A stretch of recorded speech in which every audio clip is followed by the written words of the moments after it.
Hola, bienvenidos a su canal de YouTube Español en Casa. El día de hoy vamos a tener un en vivo que ustedes me estuvieron solicitando mucho en la casilla de los comentarios y es cómo hacer un ensayo de problema-solución explicado desde cero. De hecho, vamos a tener hoy el ensayo de problema-solución, en el siguiente en vivo el ensayo de causa y efecto y finalmente vamos a tener cómo analizar un poema desde cero. Todos esos son temas que ustedes me han estado solicitando muchísimo en la casilla de los comentarios y lo voy a estar escuchando todo este mes, así que por favor déjenme saber qué contenido desean que yo prepare en este canal.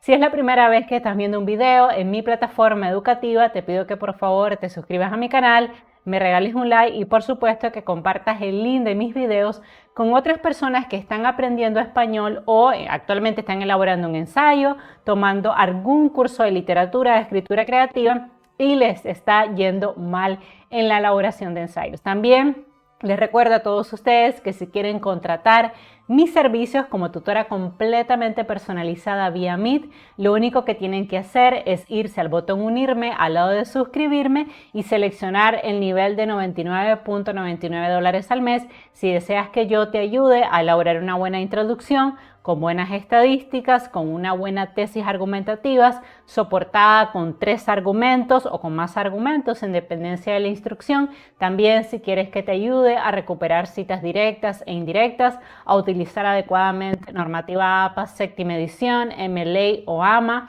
o elaborar una buena lista de referencias, puedes contratar mis servicios como tutora completamente personalizada. También quiero agradecer a las personas que envían su donativo todos los meses. Si quieres donar para que mi contenido siempre sea gratuito, lo puedes hacer. Gracias a mis Patreon, las personas que envían donativo todos los meses: Janet Acosta, El Planeta Abraham, Rodolfo Martínez, Noé, Miguel, Hipólito, Orlando, Arelis, Pichardo y Verónica. Gracias a todos ustedes que envían su donativo todos los meses.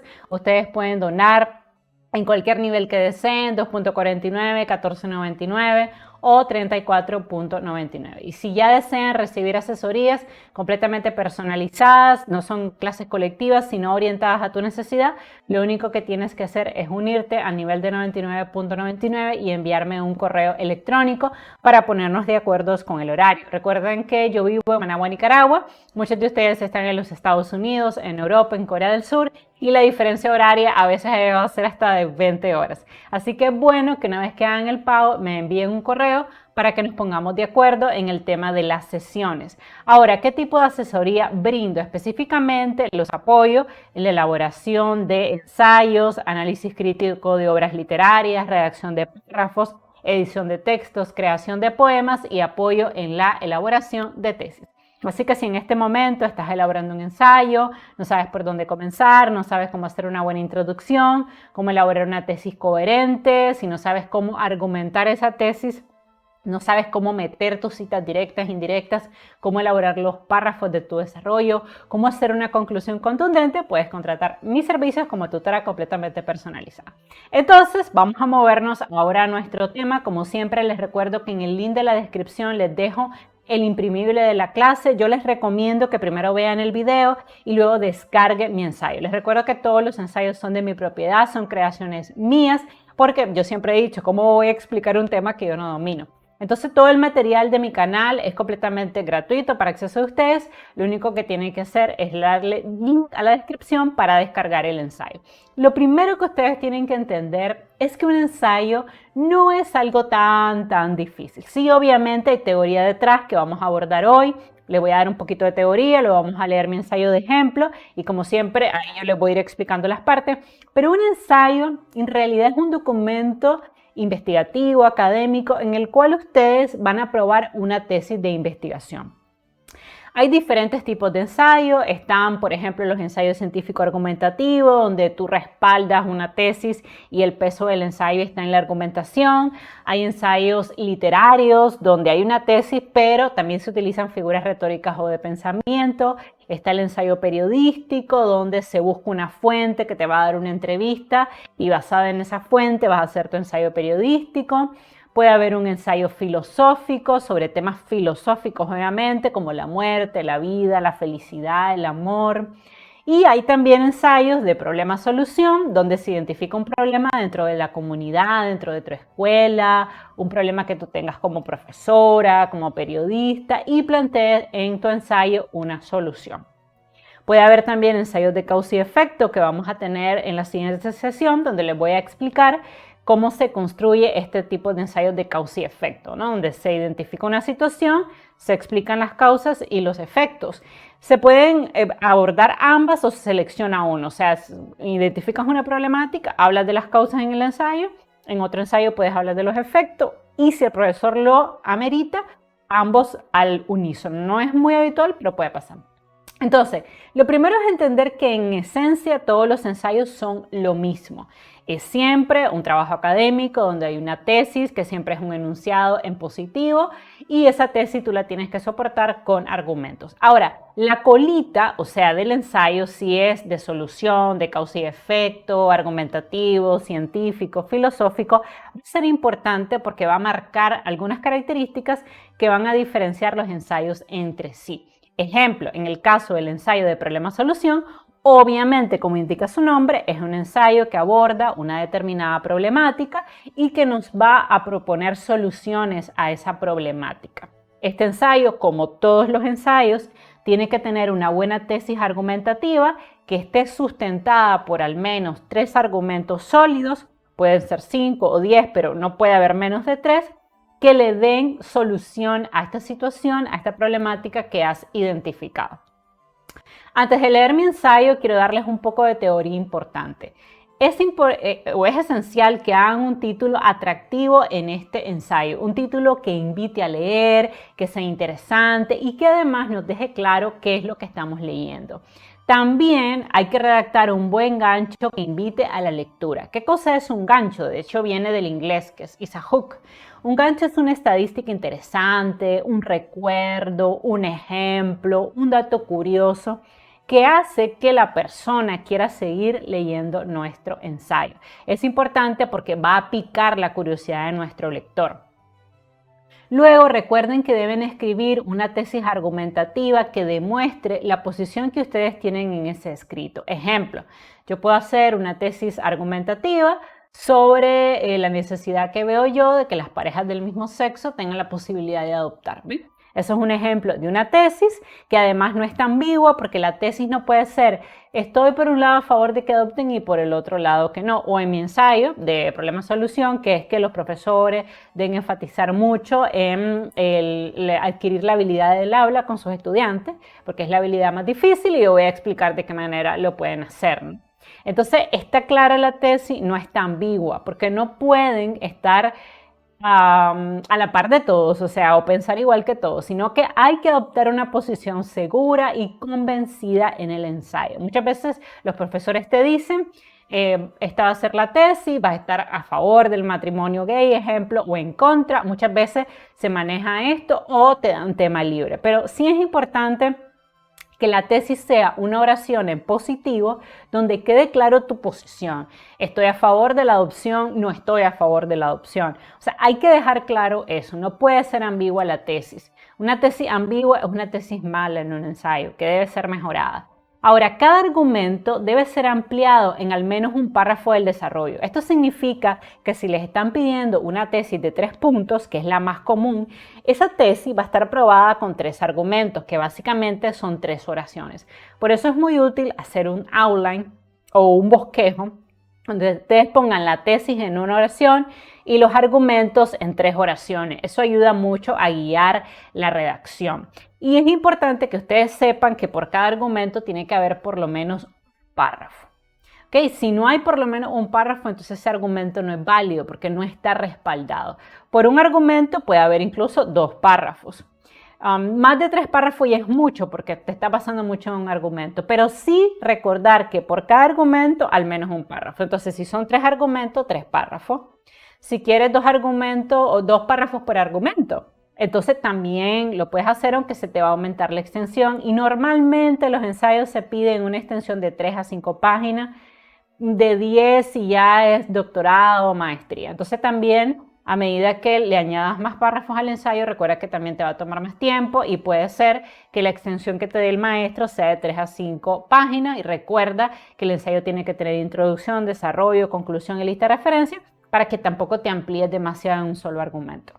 También yo te recomiendo incluir al menos 3 citas de diferentes autores dentro del desarrollo. Estas citas pueden ser directas o pueden ser indirectas. Recomiendo que por lo menos sea una cita por cada una de las listas de referencia.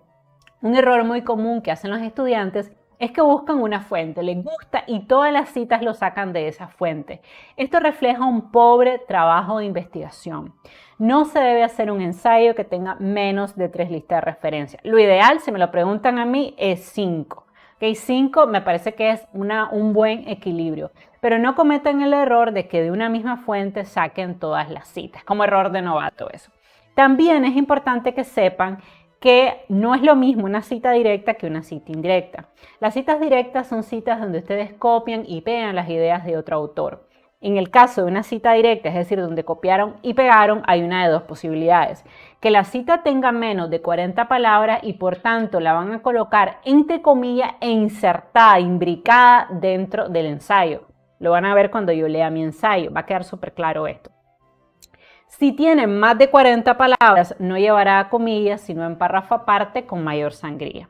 Si en cambio estás recuperando citas indirectas, es decir, citas parafraseadas, no vas a colocar comillas, porque recuerda que cuando uno parafrasea, no está copiando y pegando tal cual las ideas del autor. O sea, un error también muy común es que los estudiantes colocan la paginación tanto a la cita directa como a la indirecta, y eso no tiene sentido, porque la directa obviamente sí, porque ese párrafo que ustedes insertaron en el ensayo, ustedes pueden irlo a recuperar a la fuente original, en la página 2, ejemplo, ¿no? Entonces ir a la página 2 y ahí está. Pero en el caso de las citas parafraseadas, que lo dicen con sus propias palabras, el lector no va a poder encontrar esa cita tal cual en el documento original, porque ustedes solo están parafraseando, o sea, diciendo con sus propias palabras las ideas del autor. Por tanto, la regla de oro es que la cita directa lleva paginación, la cita indirecta no.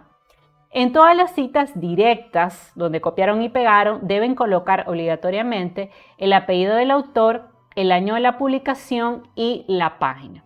En cambio, en las citas indirectas o parafraseadas, colocan solo el apellido del autor y el año, pero les decía que nunca paginación, porque obviamente, si ustedes van a ese documento original, ese párrafo parafraseado no va a estar. Pero sí, ustedes le están dando crédito por esas ideas que alimentaron este párrafo, ¿no? La conclusión de un ensayo siempre deberá recapitular la tesis y los 3 argumentos que se abordaron en el desarrollo. Y esta conclusión debe invitar a la reflexión. Un error muy común es que los estudiantes de pronto en la conclusión sacan información nueva, valiosa, argumentos que no deben estar ahí porque deben estar en el desarrollo. Una conclusión no debería exceder más de un párrafo, porque obviamente toda la carne está en el cuerpo, o sea, en el desarrollo. Recuerden también que las citas van en el desarrollo del ensayo, pero no en la conclusión, porque en la conclusión ustedes simplemente están haciendo, decimos en inglés, un restatement de toda la información que ustedes mencionaron. También no olviden que la lista de referencias debe estar ordenada alfabéticamente, debe llevar sangría francesa y no va enumerada. También recuerden que a todos los párrafos dentro del ensayo se le tiene que aplicar sangría de primera línea. Eso es algo que lo establece normativa APA séptima edición, también la normativa MLA, esas son las 2 más comunes y en ambos casos hay que aplicar sangría de primera línea a los párrafos. También, y es muy importante porque todo el mundo comete este error, no hay que justificar el documento. Lo voy a decir de nuevo, no hay que justificar el documento. El documento solo se alinea a la izquierda. Vean ustedes, aquí mi ensayo yo lo tengo solo alineado a la izquierda. ¿Okay? Al otro lado no está justificado. Los documentos serios de investigación académica con normativa APA o MLA nunca van justificados. Eso es un error. La página se tiene que colocar arriba y a la derecha. Además, la página no debe llevar decorados, figuritos, no. Recuerden que un ensayo es el momento para demostrar que ustedes son buenos investigadores, que escriben bien, que redactan bien, pero no para darle esos matices que no hacen que el documento se vea profesional. Es decir, que en un ensayo ustedes solamente van a colocar arribita la paginación, es decir, aquí, 1, 2, 3, arriba, ¿ok? Pero no lo ponen abajo, o sea, aquí no se pone tampoco a la izquierda, no. La paginación se debe colocar arriba y a la derecha. Esto también es un error muy común que veo en mis estudiantes universitarios, ¿no? Que lo ponen en todos lados y no es así, es a la derecha. Otra cosa importante es que la lista de referencias lleva sangría francesa, no sangría de primera línea. También es un error de novato. Como le aplican sangría de primera línea a todo el ensayo, creen que en la lista de referencias también van a aplicar esa sangría y no. En la lista de referencias ustedes van a aplicar sangría francesa. Eso es muy fácil, se hace en Word. Entonces es bueno también que ustedes hagan esa distinción. No se preocupen que vamos a leer el ensayo, pero es importante todos estos bullet points que les traigo porque les garantizo que después de ver este video nunca más van a sufrir a la hora de hacer un ensayo. También recuerden que el ensayo debe ir en Times Roman 12 y deben aplicarle interlineado 1.5. ¿Por qué debe irle el interlineado? Bueno, primero porque eso facilita que nosotros como profesores leamos el ensayo y te dejemos comentarios. También porque facilita la lectura. Es mucho más cómodo leer un documento con interlineado 1.5. APA admite otras letras, además de Times Roman 12, pero yo te recomiendo esa porque es la que visualmente es más cómoda a la hora de leer. Y no quieres que tu profesor se sienta cansado, profesora, a la hora de leer el ensayo para que saques buena nota. Entonces, Times Roman 12 es mi recomendación. Ahora, otra cosa importante con el tema de las fuentes. Si recuperas una fuente, o sea, una lista de referencias que tiene un solo autor, vas a mencionar el apellido del autor dentro del ensayo, el año de la publicación y la página. Si la fuente tiene 2 autores, vas a mencionar los 2. Pero si la fuente tiene más de 3 autores o 3 autores, vas a mencionar solo el primer autor seguido del EROL. Esto también es un error muy común que veo. O sea, que porque la normativa APA Secta Edición pedía que colocáramos todos los autores dentro del ensayo. Eso era engorroso, incómodo, tardado. Entonces ya lo quitaron, me encanta, es un cambio importante, pero mucha gente sigue referenciando mal. Entonces, si es un autor, ejemplo, están recuperando mi documento, entonces van a poner Rodríguez 2023. Si el documento tiene 2 autores, va a ser Rodríguez y Martínez, ejemplo. Si tiene 3 autores, van a colocar solo el primer autor seguido de la abreviatura EROL, que significa todos los demás. Y es un convencionalismo que todos en la investigación académica dominamos. Un error muy común es que ponen, por ejemplo, Rodríguez EROL, y entonces te vas a la lista de referencia y solo hay un autor. Eso no tiene ningún sentido, porque si solo hay un autor, ¿cómo puede ser Rodríguez y otros autores? No es imposible. Entonces hay que tener cuidado. Estoy segura que después de ver este video te va a quedar súper claro y recuerda regalarme un like, por cierto.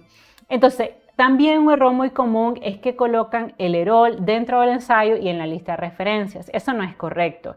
El EROL solo va dentro del ensayo. Ejemplo, Rodríguez EROL significa Rodríguez y todos los demás, es decir, Rodríguez, Martínez, Pérez, etcétera, ¿no? Pero si es en la lista de referencia, ahí no te la puedes librar y tienes que mencionar todos los autores. Por eso se coloca EROL en el cuerpo del ensayo y en la lista de referencia se ponen todos los autores.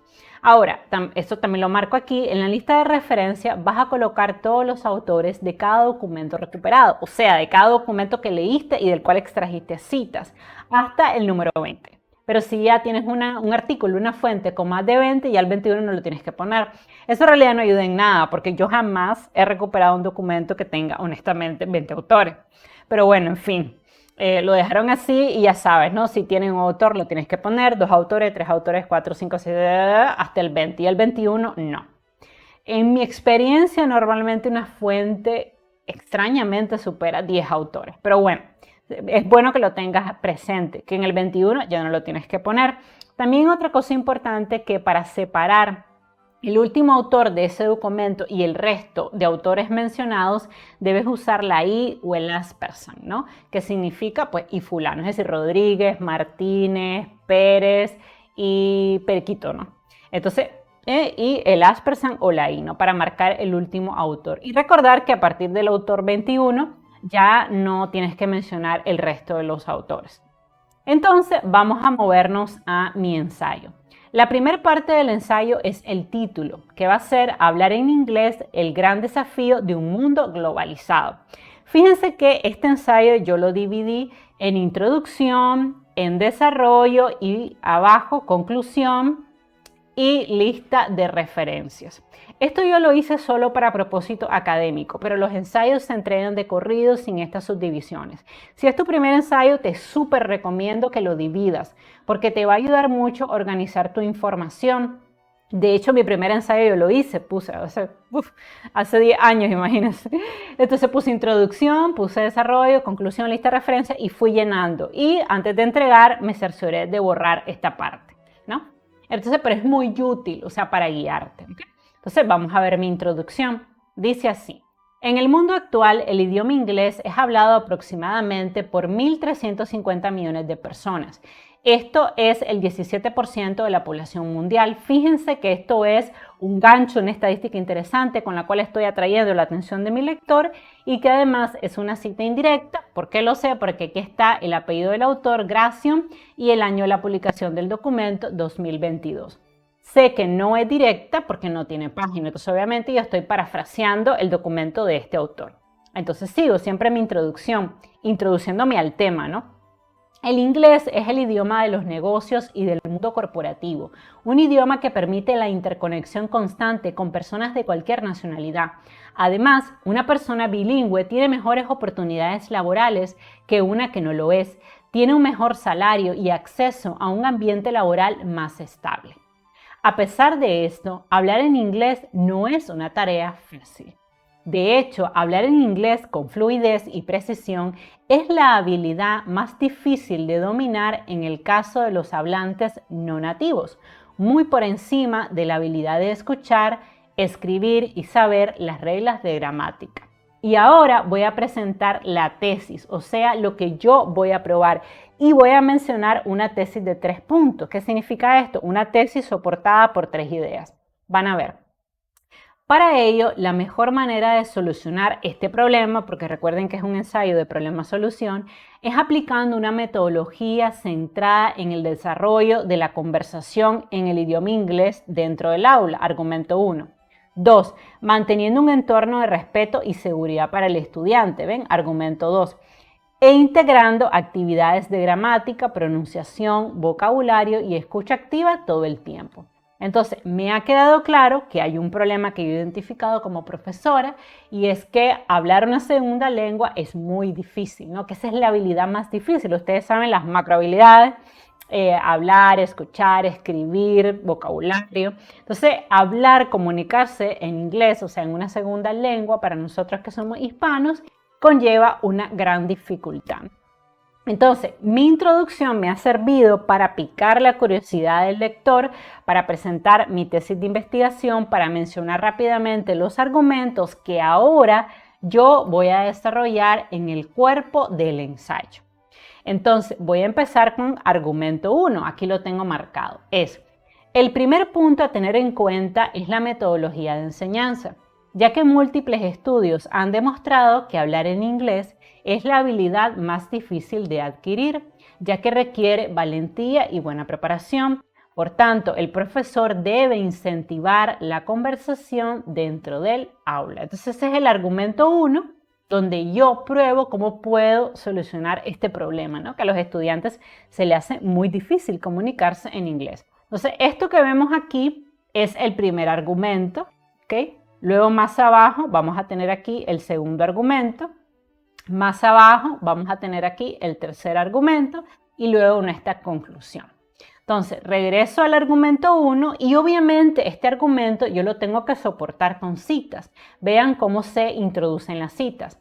León y Masumen, 2017, afirma que los humanos están programados para hablar antes de aprender a leer y escribir. Entonces, esto obviamente es una cita parafraseada. ¿Por qué lo sé? Porque solo está el año de la publicación, los apellidos de los autores, que son 2, vean el uso de las personas aquí, pero vean que no hay página, porque efectivamente yo he parafraseado las ideas de estos autores, pero siempre le doy el crédito. En la investigación académica el plagio es grave y se penaliza con 0, así que por favor no lo hagan.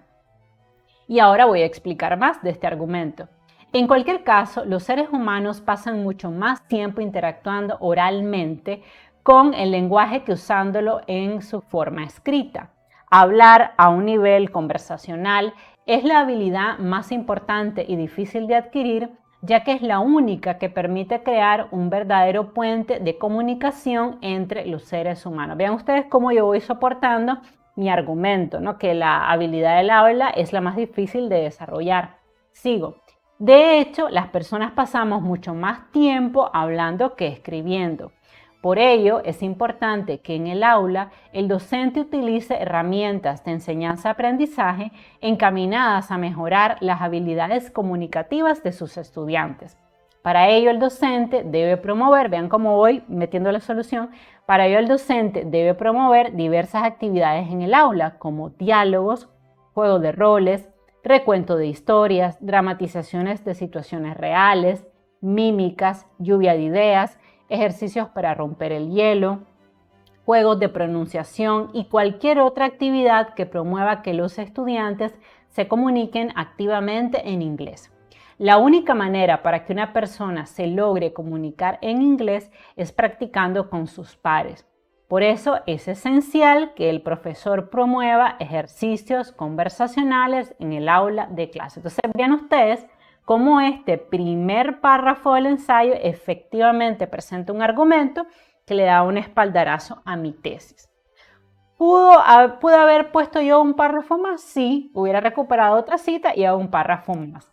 Y puedo sacar de 3 argumentos unos 6 párrafos, pero para el ejemplo decidí solo dejarlo en uno.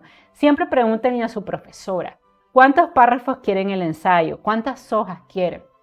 Porque si es un ensayo pequeño, puede ser que en 2 páginas lo puedas terminar. Si es un ensayo término medio, en unas 3 páginas. Y si es un ensayo más o menos largo, unas 5 páginas. Entonces te debes de mover también con la extensión, porque a veces los estudiantes creen que mientras más largo, mejor es el ensayo, y no es así. Mientras más largo un ensayo, más difícil es mantener la atención, más difícil es tener buenas citas, hilvanar bien las ideas. Entonces yo les recomiendo que si la profesora les pide 3 páginas, no excedan las 3 páginas. Está bien un ensayo de 3 páginas. Entonces ahora vamos a movernos al segundo argumento que sustenta nuestra tesis. Lo pueden poner así como yo lo pongo, el segundo punto, pueden poner directamente el segundo argumento. Es una manera de llevar una jerarquía. A mí me gusta que los estudiantes hagan eso.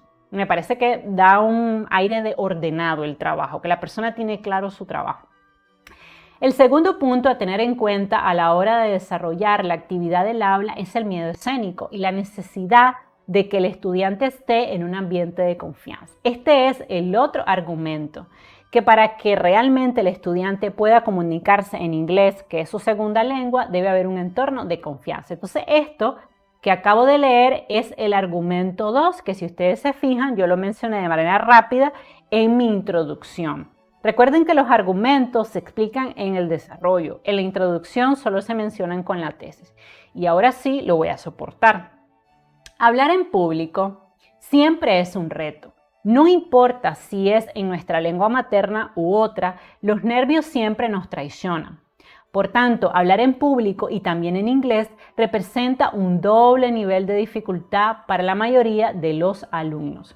Para hacer frente a este problema, es muy importante que el docente cree un ambiente de confianza en el que el error sea visto como una oportunidad de crecimiento y superación.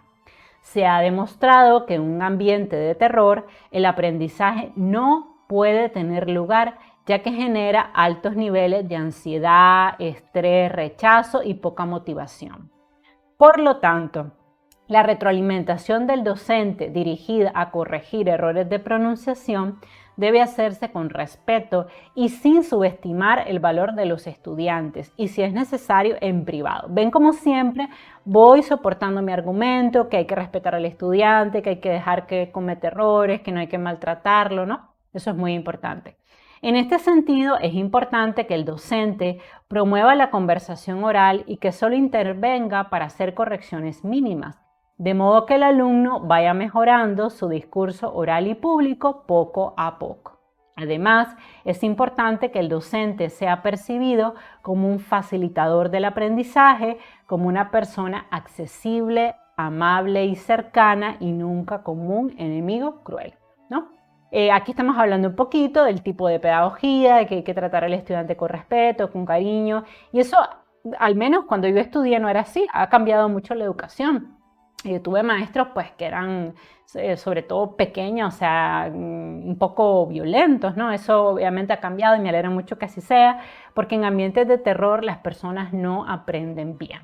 Entonces ese es el otro argumento importante aquí que respalda mi tesis, ¿no? Un ambiente de confianza, de cariño, de respeto, que el estudiante no tenga miedo a hablar, que si se equivoca los compañeros no se rían. Obviamente si le estás dando clase a adolescentes esto es difícil, pero se debe hablar con el grupo, que hay que respetar el error como la única manera de aprender. Ustedes creen que los profesores nos lo sabemos todo. Los profesores sabemos mucho porque nos hemos equivocado miles de veces.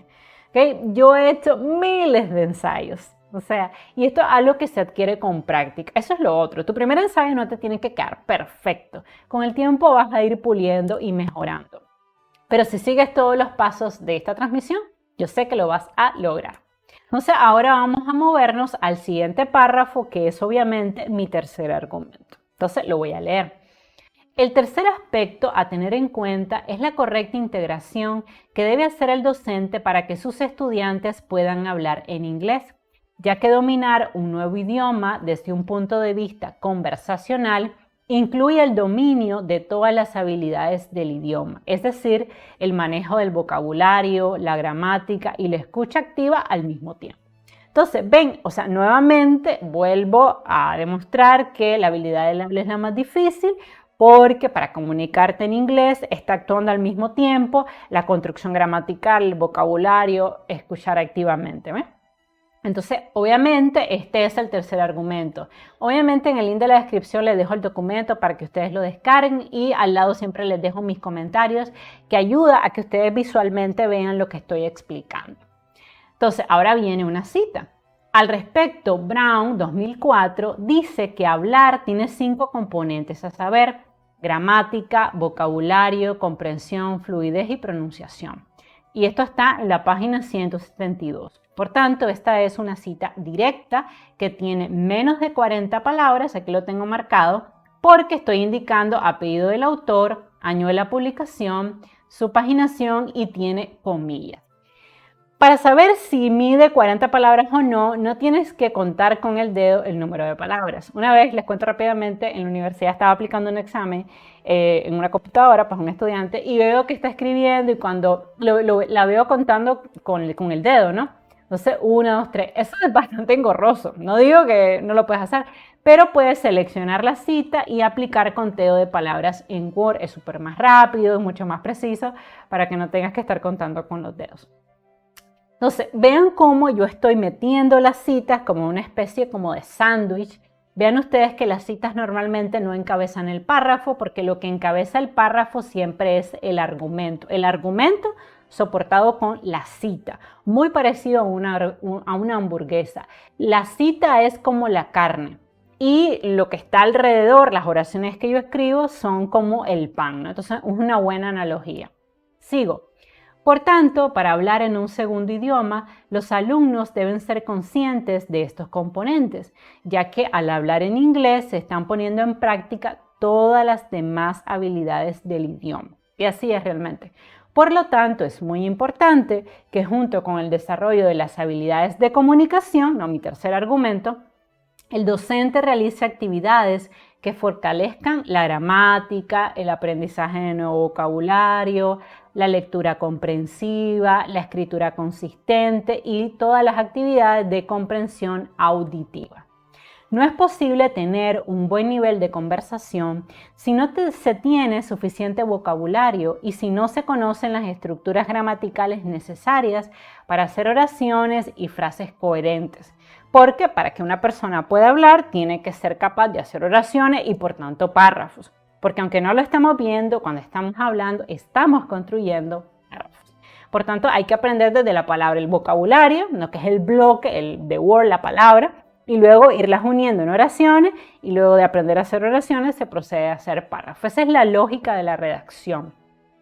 y no escapa realmente cuando nosotros hablamos, al mismo tiempo estamos escuchando para poder responder, haciendo uso de la gramática, el vocabulario. Entonces es importante que el docente esté consciente que tiene que promover actividades de comunicación, pero que también tendrá que enseñar reglas de gramática, vocabulario y hacer actividades de listening.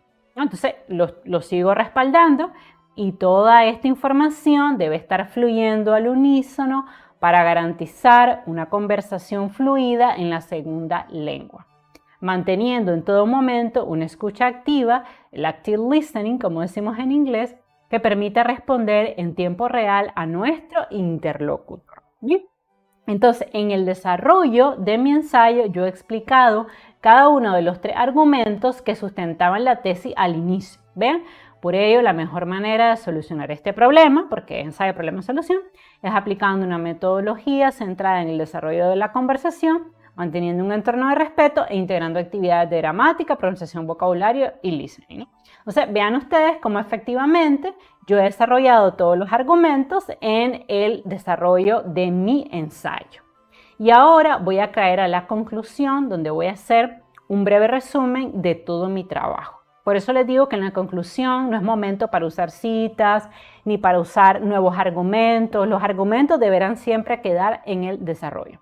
Entonces, finalmente es uno de los conectores más usados para hacer una buena conclusión, pero también pueden decir en conclusión, por tanto, por consiguiente. Recuerden que el uso de conectores es muy importante en el ensayo para que se vea fluido todo el trabajo. Entonces, finalmente, en conclusión, por tanto, son varios conectores que pueden usar, se puede decir que de todas las macrohabilidades que existen en inglés, la más difícil de adquirir es el habla. Esto se debe a que hablar en inglés representa un gran desafío para los estudiantes, sobre todo si es un segundo idioma y si no están sumergidos en una cultura que les exija el uso de esta lengua todo el tiempo. Por tanto, la solución a este problema radica en las metodologías didácticas que aplica el docente en el aula.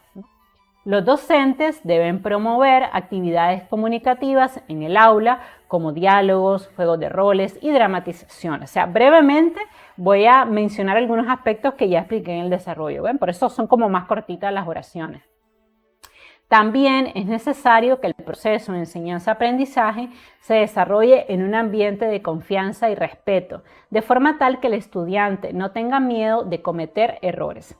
Finalmente, de la mano de las actividades de pronunciación, es necesario promover el buen uso de la gramática, aplicar actividades de escucha activa y de escritura creativa, para que los estudiantes puedan aprender las estructuras gramaticales necesarias para lograr una comunicación fluida. Y ahora viene una cosa importante dentro de la conclusión, es que vamos a invitar a la reflexión. Se debe invitar al lector a tomar una determinada acción ante esta problemática. Y eso se logra con una interrogación retórica, con una pregunta, una frase que le quede al lector. Entonces, en este caso yo voy a hacer uso de una interrogación retórica, o sea, una pregunta. ¿Y tú? ¿Qué estás esperando para asumir el reto de dominar un segundo idioma? Tal vez lo único que te detiene es el miedo a empezar. ¿Ven? Entonces estoy invitando a la persona que lee el ensayo que a lo mejor lo que hace que no hable inglés es que tiene miedo, está ansioso, no tiene una academia, un profesor que lo apoye, y de esta manera le estoy dando como ese ánimo para que aprenda ese segundo idioma. El ensayo no ha terminado, aunque ustedes crean que sí, nos falta la lista de referencia que es muy importante para evitar el plagio académico. En la lista de referencias ustedes van a colocar cada una de las fuentes que ustedes consultaron para hacer su ensayo. Esta lista de referencias debe estar ordenada alfabéticamente, debe llevar sangría francesa y no estar numerada. Cada fuente consultada debe llevar apellido de los autores, inicial del nombre, año de la publicación, título del documento y el URL. Si lo toman de alguna plataforma digital, es bueno que pongan el nombre de la plataforma. Si tomaron ese artículo de una revista de investigación, también es bueno que pongan el nombre de la revista. Vamos a ver ahora esto en un ejemplo. La primera fuente que yo consulté es esta, Grashon E 2022, Estadísticas del idioma inglés. Este es el título del documento Esas son las partes. Primero, apellido del autor, inicial del nombre, año de la publicación del documento, título del documento y finalmente el URL. ¿Por qué razón incluimos el URL? Porque la profesora probablemente quiera ver si realmente en ese link está esa fuente, si de verdad no copiaste o plagiaste las ideas de otro autor sin darle el crédito. Si estás usando normativa APA, esta diferencia es importante para que veas que las normativas no son tan diferentes. Si estás usando normativa APA, solo colocas la inicial del nombre del autor. Ejemplo, aquí podría haber sido Grachon e Elisa, ejemplo, ¿no? Pero si estás usando normativa MLA, tienes que poner el nombre, es decir, sería Grachon Elisa. Esa es una de las diferencias que hay entre las normativas. Pero siempre tienes que poner el año, el título del documento, el URL. Fíjense en el otro ejemplo. Tengo León LM, este es el apellido del autor, las iniciales del nombre, que son L.M, porque estoy usando APA séptima edición. Si fuera MLA, pongo el nombre. Luego pongo el áspersan, que representa la I para separar a los dos autores. Luego Masue sería el apellido del autor. La A sería la inicial del nombre. Y luego voy a poner el año de la publicación del documento, el título del documento y el URL. Esto también que les voy a decir es importante. Normalmente cuando uno está haciendo un ensayo debe recuperar información relevante y reciente. ¿Cuán reciente? No se deben usar listas de referencias que tengan más de 5 años en el mercado. Entonces, por ejemplo, si estamos en 2023, se podría aceptar una fuente hasta 2017 más o menos. Pero ya una fuente muy antigua, 1984, 2000, 1978, se consideran fuentes viejas. Entonces puede ser que si están haciendo un ensayo académico y tengan fuentes viejas, la profesora les devuelve el trabajo porque la idea de la investigación académica es siempre buscar información lo más reciente posible. Obviamente hay algunas excepciones, como por ejemplo si están haciendo un ensayo científico y van a citar a Newton o a Einstein, obviamente esas son teorías pues que están grabadas muy a fuego y son al día de hoy recientes. Pero lo que les quiero decir es que normalmente la profesora les va a pedir fuentes que sean actuales, excepto algunas excepciones porque sea algo realmente pues muy relevante para el trabajo, pero normalmente ya no se piden fuentes que tengan 7, 8 o 10 años de haber sido escrito porque se considera información desfasada. También es muy importante que recuerdes que debes de tener al menos 5 listas de referencias, porque si no, esto refleja que hay poca investigación. Fíjate en el otro ejemplo. Marrón es el apellido del autor. Bueno, aquí me equivoqué. Es Marrón, creo que aquí me equivoqué. Es Marrón, HD, que son las iniciales, el año de la publicación 2000, Principios del aprendizaje de idiomas, cuarta edición, Nueva York, Educación, Pearson. Entonces allí, esto lo recuperé de un libro y por esa razón es que no está el URL. Eso también, para hacer un ensayo tú puedes recuperar documentos escritos, puedes recuperar incluso videos o películas, pero lo más recomendable es que si es un ensayo escrito, recuperes fuentes escritas, porque es mucho más fácil también para el profesor revisarte y para ti también va a ser mucho más fácil hacer el trabajo porque puedes copiar y pegar siempre y cuando le des el crédito a los autores. También, antes de terminar el en vivo, quiero explicar rápidamente que cuando le des el crédito a un autor, lo puedes hacer inserto en el documento, como yo hice aquí. Al respecto, Brown 2014 dice que hablar tiene 5 componentes, a saber, gramática, vocabulario, comprensión, fluidez y pronunciación, pero también APA admite que lo hagas parentéticamente, es decir, colocar Brown 2004 y aquí página 172. Las dos son correctas. Si lo haces como yo lo hice en mi ensayo, al respecto Brown 2004, parentéticamente solo colocas la paginación, porque ya dijiste aquí apellido del autor y año de la publicación.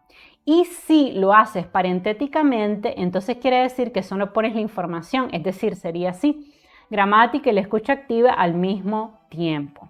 De hecho, hablar tiene 5 componentes, a saber, gramática, vocabulario, comprensión, fluidez y pronunciación. Y parentéticamente pongo el apellido del autor, el año de la publicación y la página. Both are correct, le digo a todos mis estudiantes. Las dos son admitidas. Puedes poner o dar el crédito inserto dentro del documento en forma de párrafo o parentéticamente pones toda la información. Las dos maneras son correctas. Bueno, a manera de conclusión quisiera decirte lo siguiente. Un ensayo es un documento académico donde tienes que probar una tesis argumentativa que vas a presentar en la introducción. Esta tesis debe estar soportada por al menos 3 argumentos y por un máximo de 10 argumentos. Cada uno de los argumentos debe ser desarrollado, obviamente, en el desarrollo del ensayo. Es importante que recuperes citas directas y citas indirectas. Lo recomendable es un mínimo de 3 citas y un máximo de 10 citas. También es bueno que le preguntes a tu profesora cuáles son los criterios de evaluación. También recuerda que dentro de las citas hay 2 grandes tipos. Las citas directas, que pueden ser de menos de 40 palabras y por tanto llevan comilla, y las citas de más de 40 palabras que van en párrafo aparte y con mayor sangría. Las citas directas siempre llevarán el apellido del autor, el año de la publicación y la página. También existen citas indirectas donde están parafraseando las ideas de un autor. Es decir, lo leíste pero lo vas a decir con tus propias palabras. En este caso solamente vas a colocar el apellido del autor y el año de la publicación, pero no la página. Porque evidentemente, como ya les expliqué, ustedes están diciendo con sus propias palabras las ideas del autor. Luego, en la conclusión del ensayo, ustedes van a hacer un resumen de todo lo que desarrollaron en el trabajo. Van a hacer un restatement de la tesis, van a mencionar rápidamente los argumentos y van a dar una reflexión que invite a pensar al lector, o sea, que invite a la acción, que nos haga reflexionar.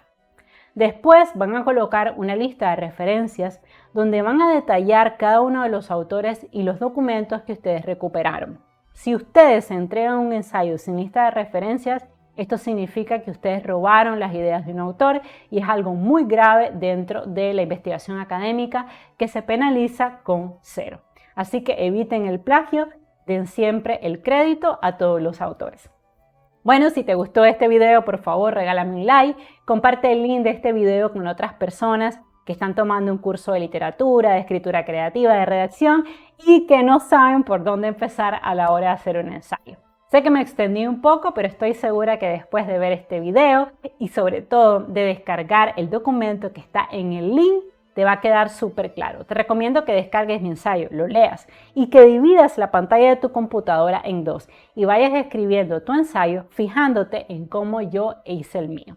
Recuerda que la mejor manera de aprender es siempre imitar a tus profesores, así que no pierdas esta oportunidad de aplicar mi técnica. Les mando un beso y un abrazo, los quiero mucho y nos seguimos viendo. Bye bye.